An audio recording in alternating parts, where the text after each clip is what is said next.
वशिष्ठ जी बोले, हे रघुनंदन, जिनकी बुद्धि भोग और ऐश्वर्य के द्वारा नष्ट हो गई है तथा जो ऐहिक और पारलौकिक भोग एवं ऐश्वर्य के लिए सका भाव से नाना प्रकार की चेष्टा करते हैं, ऐसे मूढ़ पुरुष सच्चिदानंद घन परमात्मा की ओर ध्यान नहीं देते। कहा कि भोग और ऐश्वर्य के द्वारा जिनकी बुद्धि नष्ट हो गई है, ऐहिक पारलौकिक भोग एवं ऐश्वर्य के लिए सकाम भाव से नाना प्रकार की चेष्टाएं करते हैं और ईश्वर की तरफ ध्यान नहीं देते, किंतु मूढ़ कहा। तो श्री कहते हैं कि जो पूजा पाठ तो करते हैं लोग, लेकिन ऐहिक और पारलौकिक कोई भी कामना हो, कामनाओं के कारण विभिन्न प्रकार की चेष्टाएं करते हैं। जब परमात्मा की पूजा करके और कामना करते हैं तो कहते हैं ऐसे व्यक्ति मूढ़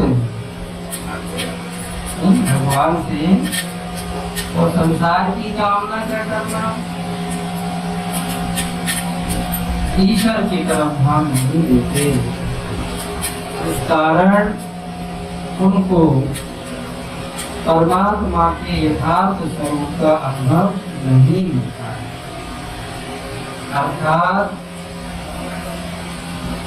ये परम पुरुषार्थ रूप परमात्मा की प्राप्ति से वंचित रहेगा। पूजा पाठ तो बहुत होता है, इतनी पूजा पाठ करने के बाद भी परमात्मा की प्राप्ति तो होती ही नहीं। परमात्मा की प्राप्ति माने परम शांति की प्राप्ति तो होती ही नहीं। पूजा पाठ बहुत किया तब भी मन में अशांति ही रहा करती है। इसका कारण वशिष्ठ जी महाराज श्री राम जी को बताते हैं। उसका मुख्य कारण है कामना करना, भगवान से कामना करना। कौन सी कामना? चाहे संसार की कामना हो और चाहे पारलौकिक कामना हो, स्वर्ग की हो। अरे यहाँ तक कह दिया कि मुक्ति की भी यदि इच्छा है, मुक्ति की भी कामना बंधन है। अरे भगवान की भक्ति यदि करेंगे तो भगवान की भक्ति करना ही मुक्ति है।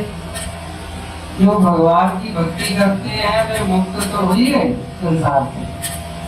जो भगवान से जुड़ गए तो संसार से कट गए, छूट गए। अब भगवान की भक्ति करके भी भगवान से ये मांगना कि हे भगवान मुझे मुक्ति चाहिए। हे भगवान देखो संसार की इच्छा, संसार चाहिए वो हटाओ, मुक्ति चाहिए। और गोस्वामी जी ने इसको और सरल किया है। वो कहते जाहे न चाहिए कबहू कछु, मुक्ति की भी इच्छा न हो तो वो मुक्त ही है। आप समझे? अब इससे ये स्पष्ट हो गया कि बंधन कामना के कारण है, दुख कामना के कारण है। नहीं तो आप बताइए भगवान में दुख तो कभी होता ही नहीं, परमात्मा में दुख कहाँ से आया? और परमात्मा तो सर्वत्र है, हरि व्यापक सर्वत्र समाना। हरि तो व्यापक है और सर्वत्र है, सब जगह समान रूप से व्याप्त है। जब सब जगह भगवान है तो फिर दुख कहाँ है? दुख की लिए जगह कहाँ हुई? दुख है कामना के कारण। कामना दुख देती है और कामना की यदि निवृत्ति हो जाए तो आप ईश्वर के अंश ही तो हैं। ये वशिष्ठ महाराज राम जी को कहते हैं। तो कामना के कारण वो परमात्मा की प्राप्ति से वंचित रह जाते हैं। जो पुरुष तीक्ष्ण बुद्धि की चरम सीमा तो पहुंच हुए हैं तथा जिन्हें इंद्रियों ने अपने बस में नहीं कर रखा है, वे इस जगत की माया का हाथ पर रखे हुए देव की समान प्रत्यक्ष अनुभव करते हैं। जो जीव विवेकपूर्ण विचार से युक्त है वो इस जगत की अहंकार पूर्वक माया को तुच्छ जानकर उसी तरह त्याग देता है जैसे सांप कैंचुल को त्याग देता है। यदि विचार किया जाए, भाई विचार का होगा या विवेक होगा, यदि विचार किया जाए तो ये कामना क्या है? विचार किया जाए तो संसार प्राप्ति की जो कामना है, अरे भाई जिसे नष्ट ही हो जाना है, उसको प्राप्त करने से क्या अर्थ है? प्राप्त वह किया जाए तो कभी नष्ट ना हो, अब जो नष्ट ना हो वो तो प्राप्त ही है। जो नष्ट नहीं होता वो प्राप्त ही है। तो परमात्मा की प्राप्ति तो वशिष्ठ जी कहते हैं कि प्राप्ति की ही प्राप्ति। ऐसा तो कोई है नहीं जिसको भगवान नहीं मिला, भगवान तो सबको मिले हुए हैं। लेकिन संसार की अज्ञान के कारण संसार की कामना कर बैठते हैं और संसार को मानेंगे संसार को नश्वर है। हे श्री राम, जैसे आग से बुना हुआ बीज चिरकाल तक खेतों में रहने पर भी जमता, बना हुआ चना जमेगा नहीं। तो उसी प्रकार वो विवेकी पुरुष अनासक्ति को प्राप्त होकर दीर्घ काल तक शरीर में रहने पर भी फिर जन्म नहीं मिला। भले ही शरीर में बना रहे, चना भूल गया तो फिर वह इसमें अब जो उपजाऊ शक्ति है तो उसका वृक्ष बने, ऐसी बात नहीं हो सकती। उसी प्रकार मुक्त हुआ पुरुष, विवेकवान पुरुष शरीर में भले ही बना रहे और कुछ भी करता है, कोई यश ना अहंकृतो भावो, यश ना अहंकृतो भावो। क्यों? ज्ञानी पुरुष में और अज्ञानी पुरुष में अंतर क्या है? अरे अज्ञानी उसे कहते हैं जो कर्म का कर्ता स्वयं मानता है। जो भी क्रिया होती है तो उसको वह क्या मान लेता है कि मैंने किया। ये अज्ञानी है। और जो मनुष्य विवेक के द्वारा ये समझ गया कि मैं कुछ भी करने वाला नहीं, मनुष्य जन्म इसीलिए मिला कि सत्संग के द्वारा ज्ञानी पुरुषों का सानिध्य करके ये बात समझ ली जाए, करना कुछ नहीं, समझना है। ये बात समझ ली जाए तो मैं कुछ भी करने वाला नहीं, ये बात है। मैं कुछ भी करने वाला नहीं। जिस क्षण व्यक्ति ये बात समझेगा कि मैं कुछ भी करने वाला नहीं तो संतोष है। मुक्त हो गया, भगवान का भक्त हो गया, अब उसको माया कभी भी नहीं व्यापेगी। क्यों? माया क्या है? माया तो ये दिखने वाली चीज नहीं, माया यही है कि मैं करता हूँ, यही तो माया है। और ये बात ज्ञानी पुरुष के अंदर आएगी ही नहीं। जब ये बात आएगी ही नहीं, क्योंकि वो समझ गया ना, जैसा है तैसा उसने समझ लिया, तब यश ना अहं कृतो भाव, अहंकार का भाव आएगा ही नहीं। तो फिर बुद्धि यस्य न लिप्यते, तो फिर बुद्धि उसमें लिप्त नहीं होगी। इसमें ये वो कर्म हुआ, उसमें बुद्धि लिप्त नहीं होगी।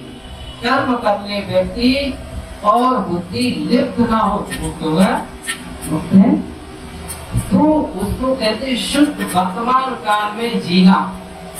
जो शुद्ध वर्तमान काल में, उसके लिए ना कोई पास्ट है, ना कोई फ्यूचर, ना कोई भूत है, ना कोई भविष्य, वर्तमान। और ये पक्का मानिए कि ना भूतकाल होता है ना भविष्य काल होता है, एक ही काल है, वर्तमान काल। क्योंकि वर्तमान काल जब निकल जाता है तो उसी का नाम भूत बनता है, और जब जो भी भविष्य वो आएगा तो वर्तमान बन के ही आएगा, भविष्य कुछ होता नहीं। तो जो शुद्ध वर्तमान काल में जीने लगा वो ज्ञानी हुआ, और जो भूत में और भविष्य में जीता है वो अज्ञानी। व्यक्ति कहाँ जी रहा है? भूत में और भविष्य में, वर्तमान में से जीता ही नहीं। कहता है मुझसे ऐसा ऐसा हो चुका, मैंने ऐसा ऐसा किया था, किसी इसमें जीता है। और या फिर इसमें जिएगा, इतना कर लो कि आगे आने वाला समय हमारा ठीक है। आगे लोग क्या कहेंगे? तो कल आएगा तो कल के लिए करता है, या जो बीत गया कल उसकी सोचता है। वर्तमान उसका बिगड़ जाता है, वर्तमान का आनंद तो ले ही नहीं पाता है, वर्तमान दुखमय हो जाता है, तो पूरा जीवन दुखी हो गया। और यदि वर्तमान में प्रसन्न रहना सीख ले व्यक्ति, हमारे गुरुदेव कहते हैं कि वर्तमान में आप प्रसन्न रहो, भूत और भविष्य में हम कर देंगे। अब आप लगाइए, जो वर्तमान में प्रसन्न रहा तो उसका भूत भी प्रसन्न हो गया और भविष्य भी प्रसन्न होता है। भूत भविष्य तो होता ही नहीं है। बस ये है बुद्धि यस्य न लिप्यते। जिस क्षण ये बात समझ में आएगी तो मैं कुछ करता नहीं, आप संत हो गए, चाहे आप ढूंढ रहते हो, चाहे आपने घर छोड़ दिया हो, चाहे आपने वस्त्र बदले हो या वस्त्र न बदले, चाहे आप ब्राह्मण हो, चाहे आप क्षत्रिय हो, चाहे आप वैश्य हो, चाहे आप शूद्र हो, चाहे आप स्त्री हो, चाहे आप पुरुष हो, जिस दिन जो भी ये बात समझ लेगा, गुरु के सानिध्य में बैठ करके कि मैं करने वाला नहीं, अब उसका जीवन आनंदमय शुद्ध वर्तमान। तो यस्य न अहं कृतो भावो बुद्धि यस्य न लिप्यते। अब तो आप ही सही मानो। अब यदि अब कहा गया यदि कर्ता भाव न रहा तो तीनों लोगों को मार दे, न हंति न निबद्धते, उसको कोई भी पाप नहीं लगता है। इसी को गोस्वामी जी ने कहा है कि समृद्ध को नहीं दोष दूषण। लेकिन अपन आत्मा लगा लेते हैं, अरे तो पैसा वाले तो मैं चाहते तुम समृद्ध। अरे धनवान तो नहीं समृद्ध होता है, कोई पद पर बैठने वाला समृद्ध थोड़ी होता है। अब चौपाइयों के अर्थ कुछ भी रहा, लेकिन गोस्वामी जी ने तो समृद्ध शंकर भगवान को कहा है समृद्ध को नहीं दोष दूषण। पार्वती जी को कहा था ना, आप उनसे करो विवाह, तो समृद्ध शंकर भगवान समृद्ध है। तो समृद्ध माने जो ज्ञानी पुरुष है, जिसके वश में उसकी इंद्रियां है, जिसके वश में उसका मन है, वो समृद्ध है। उसको कोई पाप और पुण्य नहीं लगा करता है।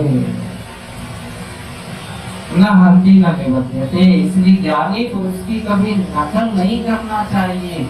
ज्ञानी पुरुष से जिज्ञासा प्रकट करना चाहिए और अपने संशयों का समाधान कर लेना चाहिए।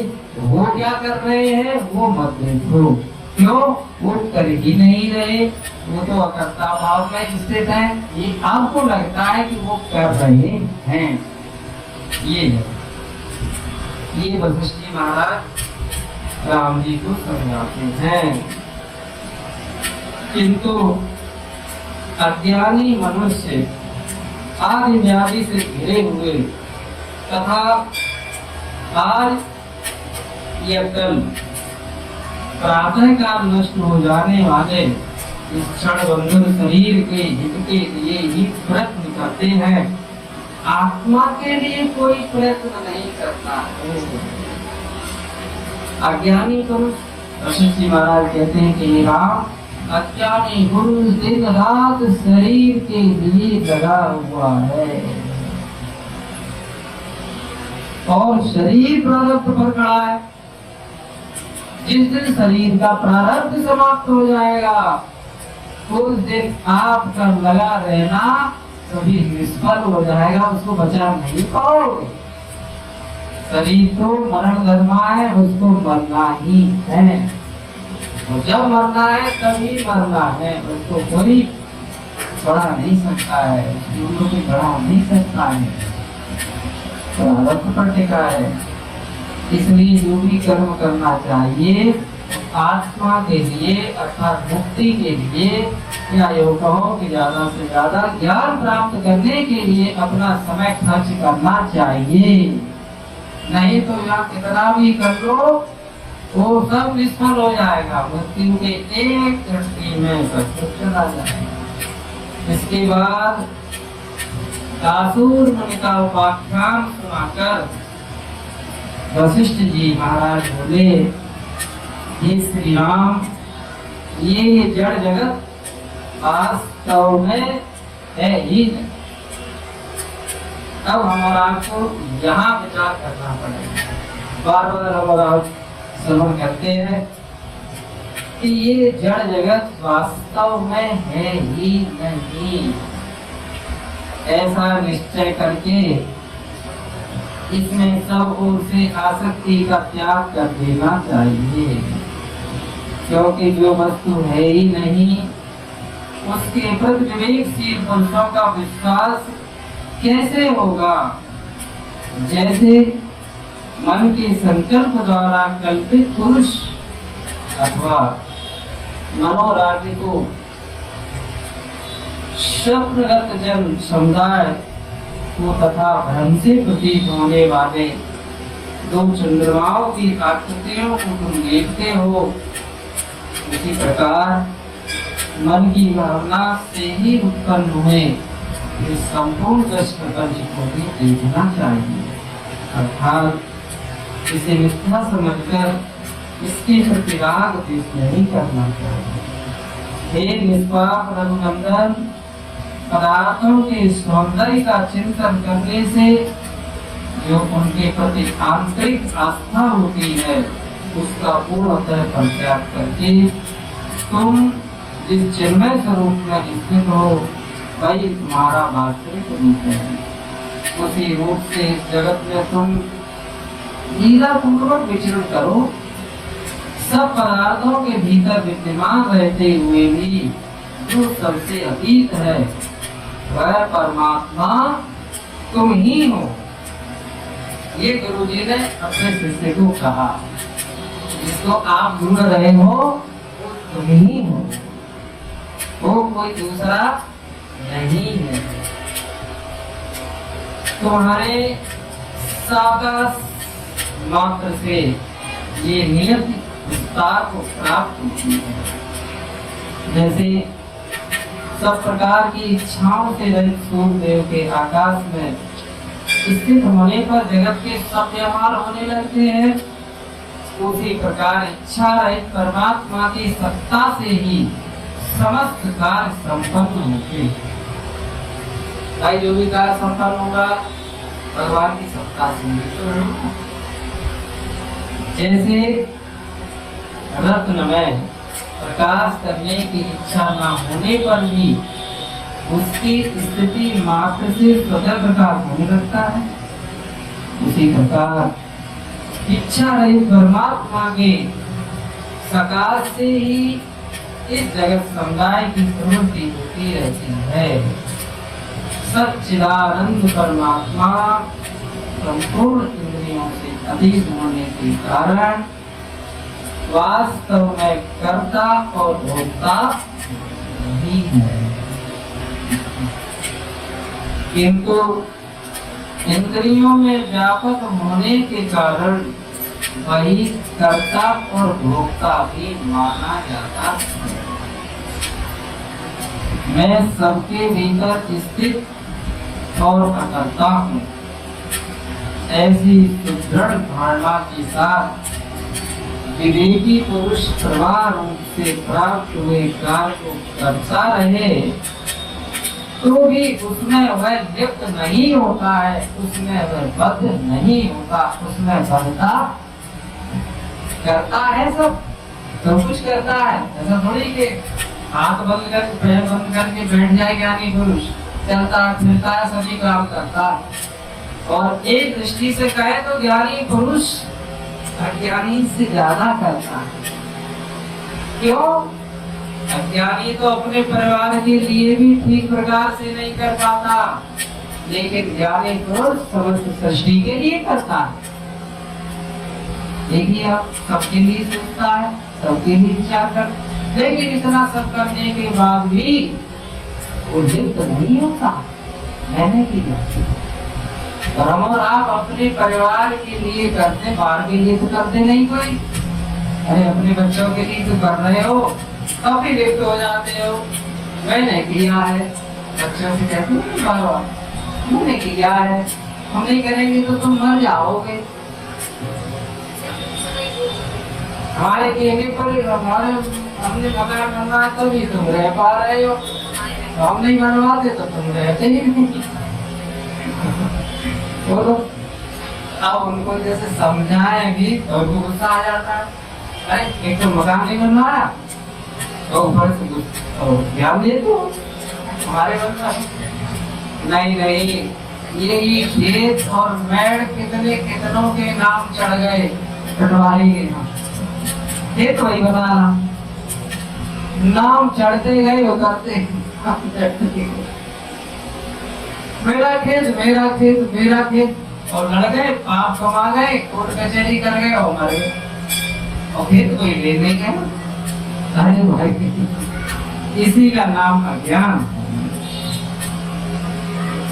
चित्त में प्रवृत्ति का अभाव होने से मनुष्य को वृत्ति को प्राप्त होता है, जिसको ये निश्चय हो गया कि मैं यहाँ कुछ भी नहीं करता, अर्थात जो कर्तापन के अभिमान से रहित हो गया है, ऐसा कौन पुरुष भोग समूहों की कामना मन में लेकर किसी कार्य को करेगा या छोड़ेगा?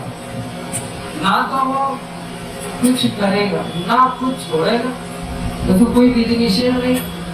ऐसा हो रहा होगा भाई, इसी पर तो बजट बातें हो रहा, सीताराम सीताराम सीताराम करिए, चाहे विधि राधे राम, ताई विधि नहीं। जैसी परमात्मा की इच्छा उसमें सम्मिलित हो जाओ, लेकिन अपनी अलग से इच्छा कर लेना, इसका नाम संसार है, उसकी कभी पूर्ति हो नहीं सकती। और परमात्मा की इच्छा से आप जीवन जीने लगो तो संत हो गए।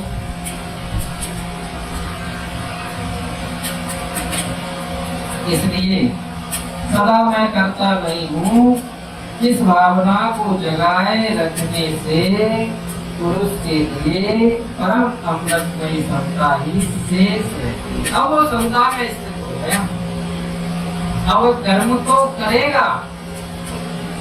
अब यहाँ श्रीमद् भगवद गीता में इसकी संगति और बैठ जाए।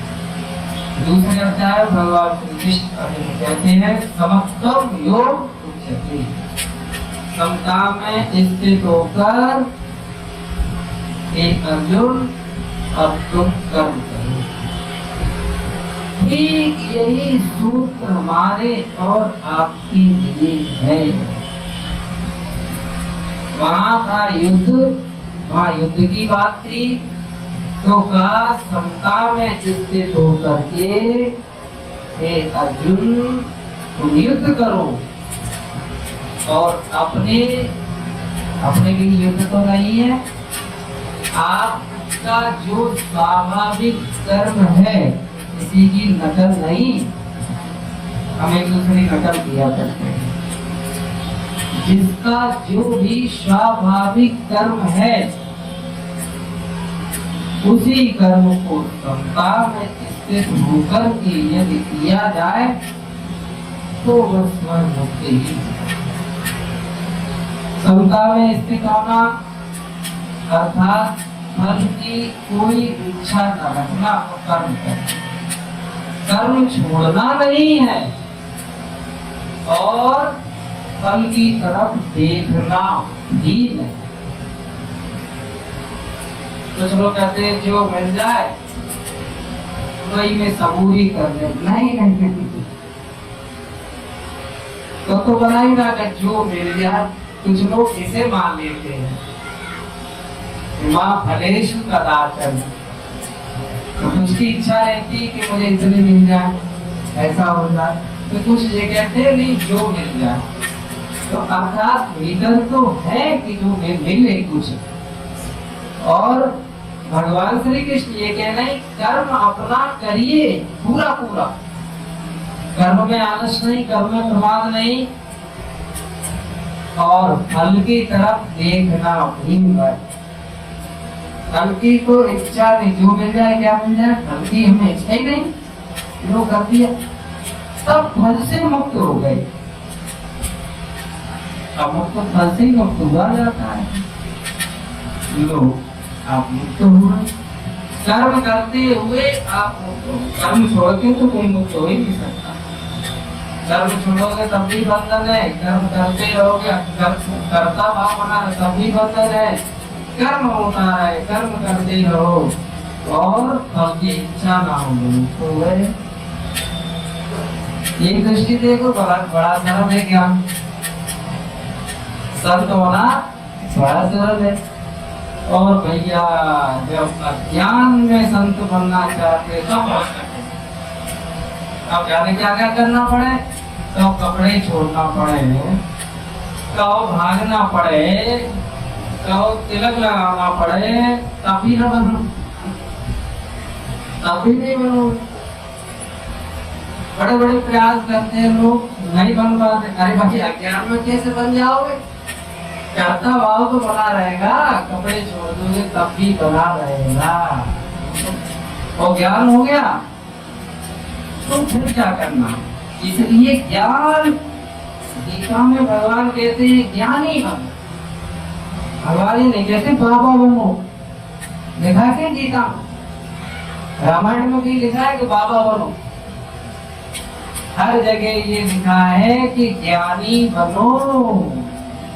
ज्ञान से मुक्त हुआ जाता है, बाबा बनकर के मुक्त नहीं हुआ जाता। यही बात वशिष्ठ महाराज कहते, मैं शरीर हूँ, ऐसी धारणा पूर्वक जो स्थिति है वही काल सूत्र नामक नरक का मार्ग। मैं शरीर हूँ, मैं शरीर हूँ, वही महावीच नरक का जाल है और वही अश्वत्थवन की पंक्तियां हैं। उस देहाभिमान का सर्वथा प्रश्न पूर्वक त्याग कर देना चाहिए।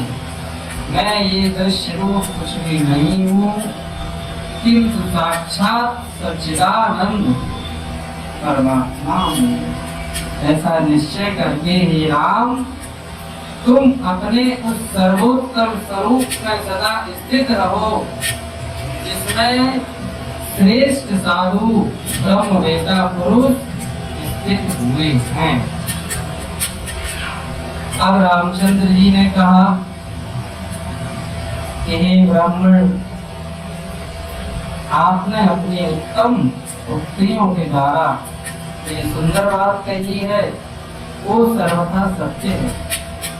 समस्त भूतों की सृष्टि करने वाले परमात्मा अकर्ता होते हुए ही करता है और अभोक्ता होते हुए ही भोगता है।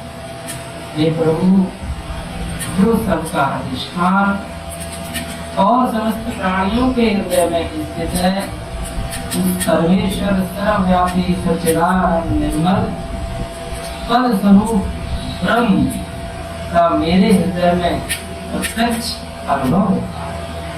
राम जी ने कह दिया कि आप जो भी हमें बता रहे हैं उसका मुझे अनुभव होता है।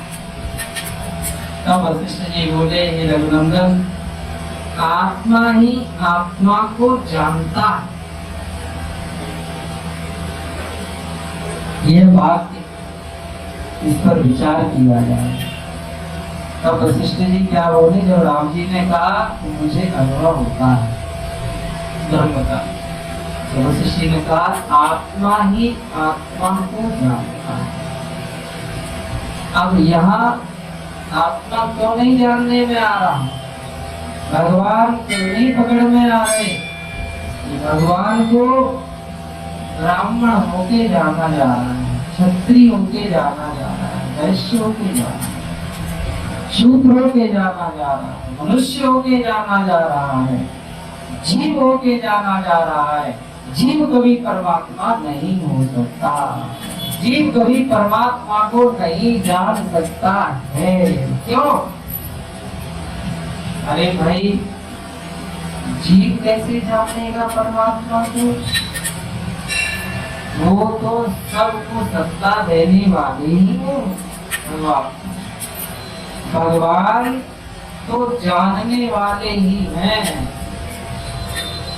और जानने वाले को जीव कैसे जाने? जो सबको जानता है उसको हम और आप कैसे जान लेंगे? इसलिए एक चौपाई, जग पेखन तुम देखन, जगत दृश्य है और तुम देखने वाले। तो देखने वाला तो परमात्मा है, अब जीव कैसे देख लेगा परमात्मा को?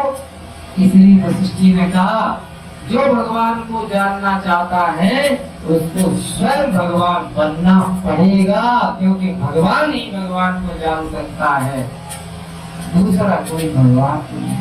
तो इसमें एक चीज निकल करके आई कि अपनी बुद्धि को ही बढ़ाना पड़ेगा, अपना स्तर भगवत्ता प्राप्त की जाती है, भगवान को प्राप्त नहीं किया जाता। आप भगवत्ता को जब उपलब्ध हो जाओगे तब आप जाओगे, और जब तक भगवत्ता को उपलब्ध नहीं हो तब तक नहीं जा सकते। तो कहा आत्मा ने ही आत्मा को संसारी बनाया है, अर्थात इसने स्वयं ही अज्ञान के कारण अपने आप को संसार बंधन में बांधा है। आत्मा ही अपने ज्ञान के द्वारा पवित्र होकर सच्चिदानंद स्वरूप परमात्मा को प्राप्त हो जाता है। अब तो कहा है पवित्र करने वाला कौन है? ज्ञान। ना ही जाने सत्कृतम पवित्र में, ज्ञान के समान पवित्र करने वाला दूसरा कोई साधन नहीं। जो वासनाओं के बंधन में बना है उसी को बद्ध कहा है, और वासना का अभाव ही मोक्ष।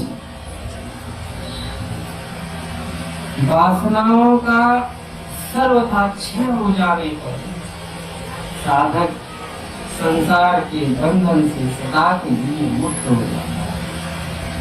अतः मन बुद्धि आदि से युक्त संपूर्ण वासनाओं का त्याग करके किस वृत्ति के द्वारा उन सब का त्याग किया जाता है, उस बुद्धि वृत्ति का भी त्याग कर दे। कठिन है। चलो हम कैसे पढ़ते हैं। मन बुद्धि आदि से युक्त संपूर्ण वासनाओं का त्याग करके जिस वृत्ति के द्वारा उन सबका त्याग किया जाता है उस वृत्ति का भी त्याग कर दे। मैंने सब त्याग दिया, एक हो गया है। मैंने सब त्याग, एक हो गया ये। अब मैंने सब त्याग दिया, इसको भी त्याग दो। नहीं तो बड़ा कठिन है। कुछ लोग घर द्वार जमीन जायदाद पत्नी बच्चे सब छोड़ जाते हैं, कभी अकड़ते हैं आश्रम को। अरे कहते हैं पता नहीं तुमको, मैं सब छोड़ करके आया हूँ। तुम सब तो छोड़ आए लेकिन तुम सबसे भारी पड़ रहे हो। तुमसे तो वो अच्छा है जो किसी का भी छोड़ा नहीं इसने। क्यों? उसको कुछ अपेड़े तो लग रहे हैं, कुछ अहंकार उसका करना, ये तो कहेगा भाई मैं छोड़ नहीं पा रहा। तुमसे कहो मैं सब छोड़ आया, तो अहंकारी कौन बड़ा होगा? हमारे महाराज जी क्या करते, एक साधु आए तो एक दिन उनसे किसी ने कुछ कह दिया, सन्यासी हो गए थे, तो मैं बोले सुनो ऐसे ही मत समझ लेना मुझे, दब जाऊंगा। 36 बीघा को लात मार के आया हूँ। तो 36 बीघा को लात मारे, लेकिन 36 बीघा को बाहर से छोड़े आए, भीतर तो रखे ही चले। बुद्धि में तो 36 बीघा रखी है, और परेशान कौन सी बीघा करेगी? बाहर वाली की बुद्धि वाली। बाहर की तो बनी ही रहती है, संत महात्मा लोग भी रखते हैं, बोलो उनके यहाँ भी आश्रम और सब रहता, लेकिन बाहर की परेशान नहीं करती, बंधन तो अंदर वाली से होता है। इसलिए त्याग का भी त्याग है ना, त्याग का भी त्याग हो जाएगा। उस बुद्धि का भी त्याग कर दो, अर्थात उससे संबंध रहित हो जाओ। और फिर लोग आपने देखा होगा संन्यास भी ले लिया, और अभी ये घर मेरा है, ये भी बना है। जब पिंडदान ही कर दिया फिर ये घर मेरा है। इसलिए कहा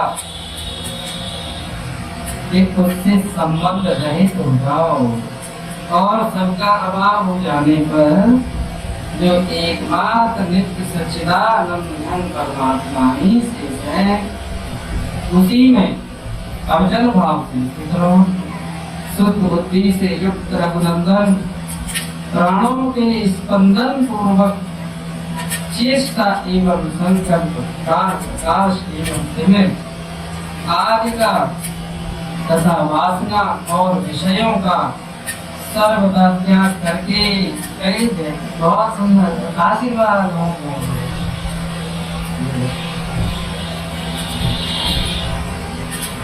जो परम बुद्धिमान पुरुष सबका हृदय से त्याग करके सब विक्षेपों के कारण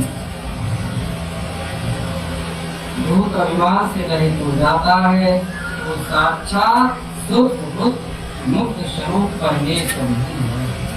जिसके हृदय में अभिमान का अत्यंत अभाव हो गया, ऐसा विशुद्ध अंतःकरण वाला ज्ञानी महात्मा ज्ञान समाधि अथवा कर्म करे या न करे, सदा मुक्त ही। अब ज्ञानी हो गया, पूजा पाठ ध्यान समाधि करे तो उसका मन नहीं करे, और नहीं करे तो नहीं करे। इसलिए वो करते हैं, वो करते हैं। ज्ञानी को कुछ भी कर्तव्य शेष नहीं रह जाता, तस्य कार्यं न विद्यते, तब भी वो करते हैं। क्यों? उनका अनुसरण पीछे के लोग करते हैं।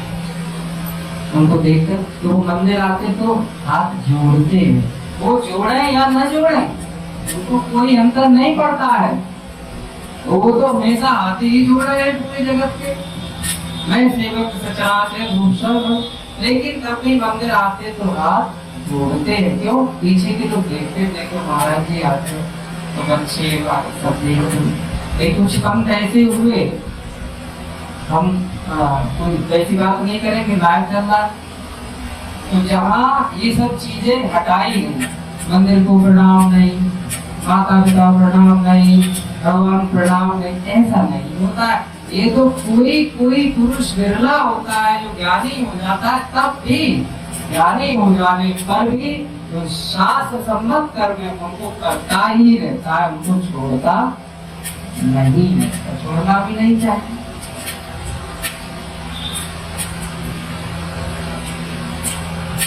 क्योंकि ना तो कर्मों के त्याग से कोई प्रयोजन है, ना कर्मों के अनुष्ठान से ही, जब ध्यान समाधि से भी उनका कोई प्रयोजन नहीं है।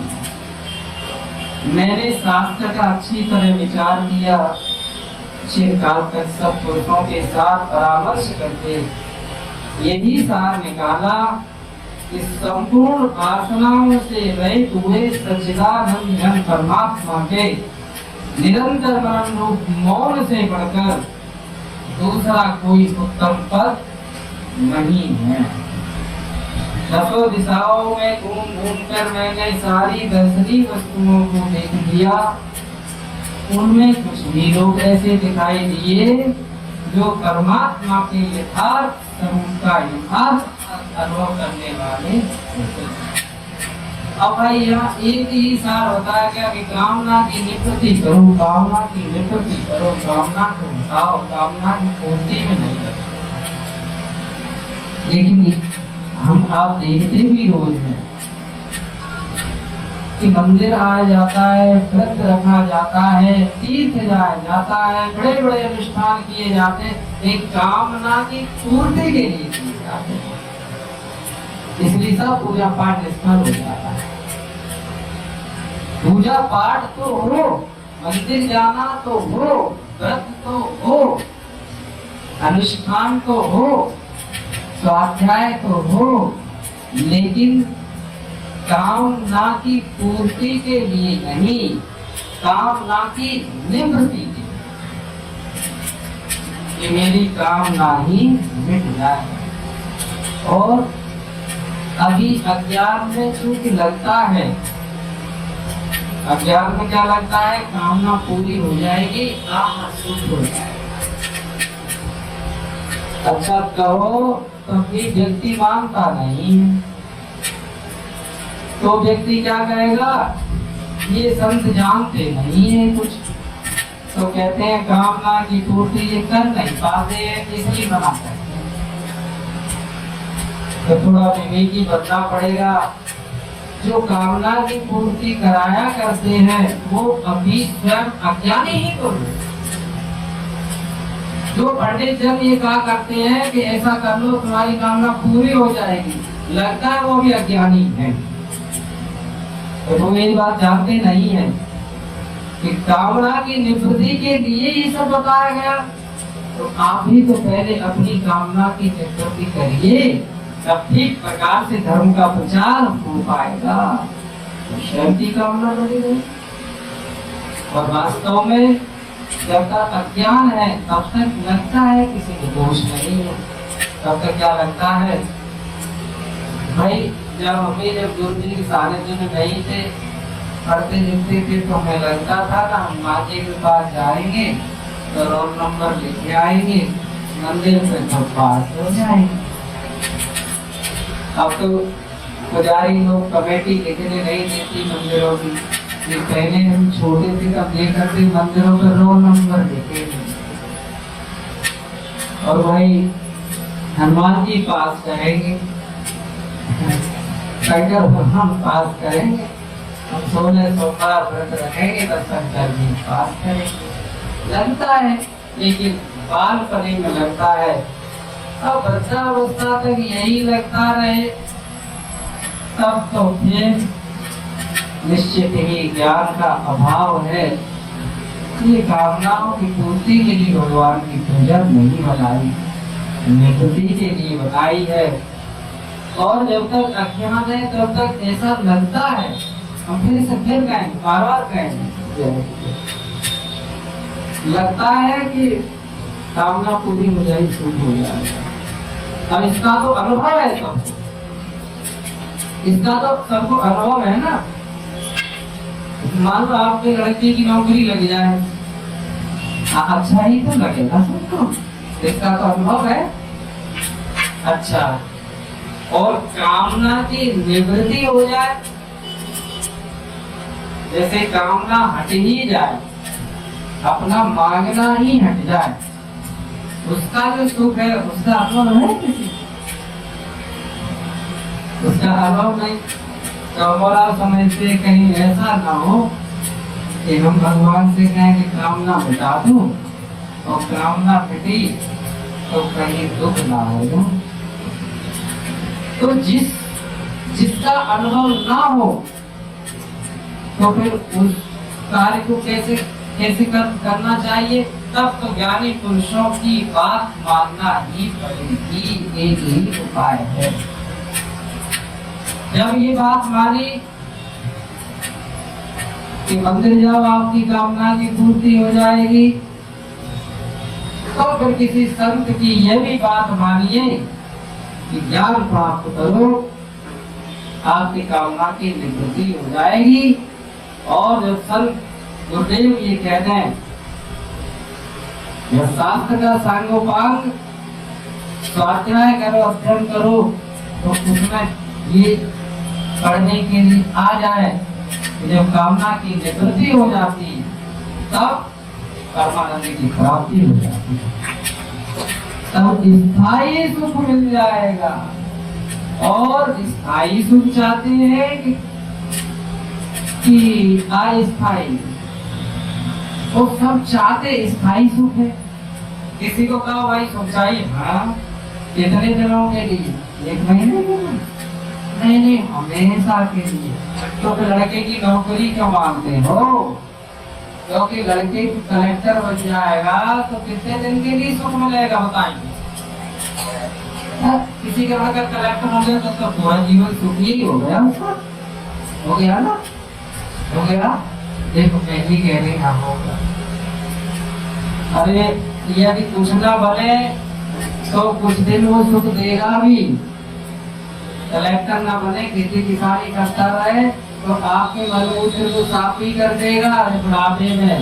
और कलेक्टर बन गया तो इकट्ठा ही आएगा, जब आप निपट जाओगे तो कभी ना, तो फिर कह देगा भाई पंच मिलकर के लकड़ी दे दो और मैं आ जाऊंगा जब मुझे छुट्टी मिलेगी, अभी चुनाव में ड्यूटी लगेंगे।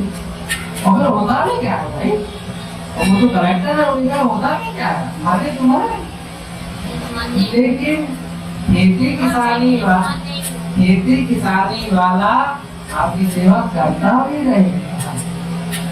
इसलिए हम और आप बहुत बड़े ज्ञान में, लड़का हमारा ऐसा बन जाए, ऐसी बन जाए, अच्छे घर में चली जाए, ठीक है, कर्तव्य करना चाहिए, लेकिन उनसे सुख चाहना ये अज्ञान। उनके लिए कर्तव्य करना अज्ञान नहीं है, कर्तव्य करना है, लेकिन ये सुख देंगे इस बात का अभी सुख कौन देता है? सुख न माता दे, न पिता दे, न भाई दे, न पत्नी दे, न पड़ोसी देगा, न धन देगा, न मकान देगा। सुख तो आपको जो ज्ञान हुआ है, जो आपका भजन है, जो भगवान का नाम है, आप विश्वास, हम और आप भारत के रहने वाले हैं, लेकिन विदेश में जाकर शंकराचार्य महाराज, स्वामी विश्वनाथ जी महाराज कहते ना, फिर लोग कुछ अमेरिका हुआ है तो सीधा बुला, अरे इसमें कोई सीधा बुलाने का बात नहीं, अमेरिका जाना कोई बड़ी बात नहीं है, सबसे बड़ी बात है भजन करना। अमेरिका वाले, विदेश वाले, उन्होंने जब सब कुछ कर लिया, भौतिक दृष्टि से सब कुछ प्राप्त कर लिया, लेकिन सुख नहीं मिला, तब उन्होंने वृंदावन में आके हरे राम राम राम हरे हरे हरे कृष्ण कृष्ण कृष्ण हरे हरे, इस मंत्र का जब जाप किया तो उनको सुख मिला और स्थायी रूप से वृंदावन में वो अपना सब धन वृंदावन में आकर के लगा दिया। इसलिए इस बात पर बहुत विचार करना चाहिए कि सबसे ऊंची में ऊंची बात क्या है। सबसे ऊंची बुद्धि वह है कि जिसका बालक बालिका या घर परिवार का कोई सदस्य यदि ज्ञान प्राप्ति के मार्ग में लग जाता है तो अपना सौभाग्य समझना चाहिए, उसकी सहायता नहीं। लेकिन इस बात का अभाव है, इस बात का अभाव उसको परेशान किया। बोलिए सच्चिदानंद भगवान की। मनुष्य के जो कोई भी लौकिक शुभ आयोजन है और जो भी उनके व्यवहारिक सत्कर्म है, ये सब केवल शरीर के निर्वाह करने के लिए है, आत्मा के लिए नहीं। श्री महाराज राम जी कहते हैं, राम जी 24 घंटे जो भी कार्य करने में ये मनुष्य लगा है वो सभी कार्य शरीर के लिए ही किए जा रहे हैं। तो शरीर को सुख मिले, शरीर को आराम मिले। आत्मा के लिए क्या किया जाता है, भगवान के लिए कितना समय दिया जा रहा है। अब हम आप कहते हैं कि नहीं महाराज फिर एसी कहाँ से आएगी, यह हम नहीं कमाएंगे महाराज। ऐसी गर्मी में और ये नौ तपा चल रहे हैं, एसी कहाँ से आएगी। एसी में तो बहुत से पशु पक्षी बैठे हुए, कुत्ते बैठे हैं, बार हवाई जहाज कुत्ता चल रहा है, उसने कौन सा कर्म किया है, उसने कौन सा कहाँ नौकरी करी है जो वहाँ उसने बैठ करके जा रहा है। कहने का अर्थ यह है कुल मिला के कि भगवान के लिए जिस कार्य को संपन्न करने के लिए ये शरीर मिला वो तो कुछ किया ही नहीं जा रहा। बाबा ने कहा साधन धाम मोक्ष द्वारा पाए न जेहि पर लोक समारा, सो पर दुख पावे सिर धुन पछताए लोक। यदि मनुष्य का देह लेकर के और यदि उसने साधना नहीं की परमात्मा को पाने की, मोक्ष की, तो फिर क्या सो पर दुख पावे सिर धुन पछताए। काल है कर्म है ईश्वर है क्या दोष। भगवान ने तो शरीर दे दिया। बहुत से लोग कहते हैं कि हमने अच्छे कर्म किए थे इसलिए मिल गया, कभी करता भाव लगा है। और बाबा ने कहा कि कबर होकर कर दे, और मनुष्य का दे भगवान ने दिया, इसलिए दिया। इसी योग वशिष्ठ में एक जगह आता है, श्री महाराज ने कहा है जब जीव ये रोते रोते रोते रोते बहुत काल हो गया तब भगवान को दया आ गई। कब हो कर करुणा दे दिया तो करुणा आ गई। करुणा भगवान की करुणा से मिला। पेट की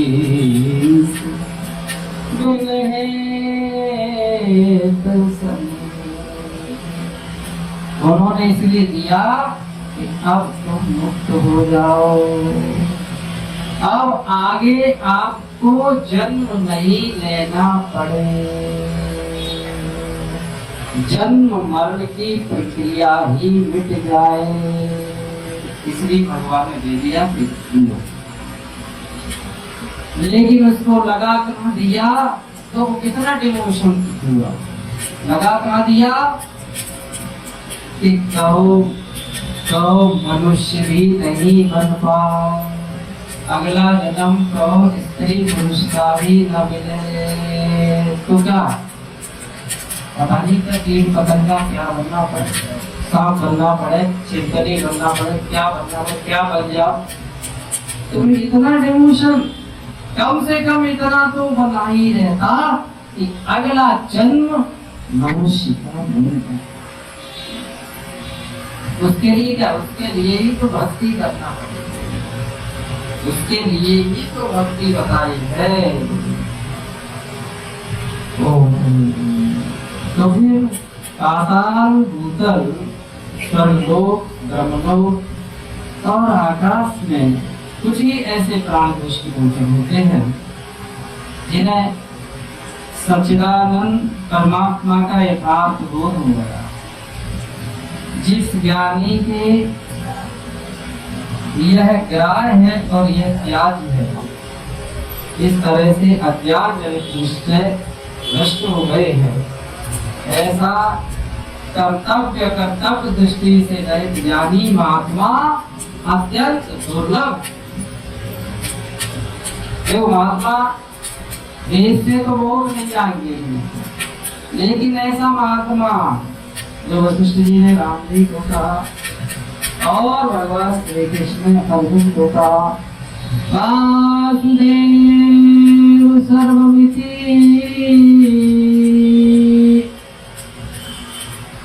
सब जगह भगवान ही, सब जगह भगवान ही। ऐसा महात्मा, ऐसा महात्मा, ऐसा महात्मा मिलना दुर्लभ। समात्मा